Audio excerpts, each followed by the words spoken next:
En début d'année, j'avais expliqué quelque chose de très important. J'ai appris le Kenya. Je prends une petite partie pour expliquer deux ou trois petites choses avant de continuer. J'avais expliqué que je voyais un pasteur annoncer la fin du monde et demander à ses fidèles de se préparer. Ah, qu'est-ce que l'histoire du messianisme s'est mise à faire? Il y a eu deux pasteurs, un Kenyan, un Zimbabwéen, qui ont commencé à le faire avant la Pâque. Repentez-vous, Jésus revient bientôt, préparez-vous. Les gens ont fait des jeûnes jusqu'à. Ils ont jeûné pour voir Jésus qui revient. Jeûner, ils sont tous morts. Il y a une centaine de morts comme ça qu'on creusait les carreaux pour le mourir. On est en train de chercher le nombre de morts aujourd'hui. Les gens qui sont défaillants sont amaigris comme ça là. Parce qu'ils veulent voir Jésus, c'est la fin du monde. Vous ne vous riez, mais c'est sérieux parce qu'en fait, ce qui motive ces énergumènes cérébrales, c'est que c'est le texte. Et c'est la Pâque, parce que Jésus doit revenir pendant la Pâque. Supposez.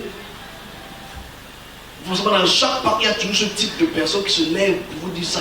Et certaines personnes vont dire, ah, vous êtes fous. Pourtant, lui-même, il prêche la même chose que Jésus revient bientôt. Et plein de morts au Zimbabwe au Kenya. Plein de morts. Et forcément, tu vois qu'en fait, les journalistes, ils passent de secte. Ce n'est pas une secte. Puisque le christianisme, d'abord, c'est une secte. Parce qu'il faut d'abord définir le mot secte. C'est un détachement d'une branche monolithique. On parle de secte, c'est-à-dire que nous sommes ensemble ici. Quand tu décides de partir, fais ta chose en prenant mes concepts. Le christianisme est d'abord une secte juive. C'est un détachement des juifs. C'est les juifs qui sont détachés de l'orthodoxie juive, qui attendaient un messie, qui ont accordé que c'est un messie. C'est une secte. D'abord, le christianisme commence avec par 2, 3, 4, 6 personnes. Maintenant, c'est devenu une très grande secte. Mais comment on peut le traiter de secte alors que tous les pasteurs réveillés le prêchent? Combien de pasteurs ne disent pas que c'est la fin du monde dans quelques jours, dans quelques mois, dans quelques années? C'est la même chose. Seulement que lui était peut-être pressé. Imagine toutes les familles qui sont en dehors. Parce qu'il y a un procès. Et quand on sort de prison, il fait ça là. Il sait qu'il fait ça pour la gloire de Dieu. Il sait qu'il fait ça. Il n'est pas fou. C'est le texte qui le rend compte. Il y a plein de morts comme ça. Et tu vois, les chrétiens qui vont dire, ouais, les ignorants, ouais. Alors que son pasteur dit la même chose. Parce que, je dis bien, je m'adresse à eux. Parce que j'insiste, parce que c'est une chose que j'annonce. Moi, je fais tous les fois d'annoncer des choses avant que ça voie le jour. Mais on n'écoute jamais parce que je ne suis pas dans le système féodal. Je n'ai pas de père, grand-père, mon grand-père, mon arrêt. Je ne suis pas dans les colonies là. Je reste dans mon service. Je le dis encore. D'autres personnes, ils le font ces jours-ci. Ça devient fréquent.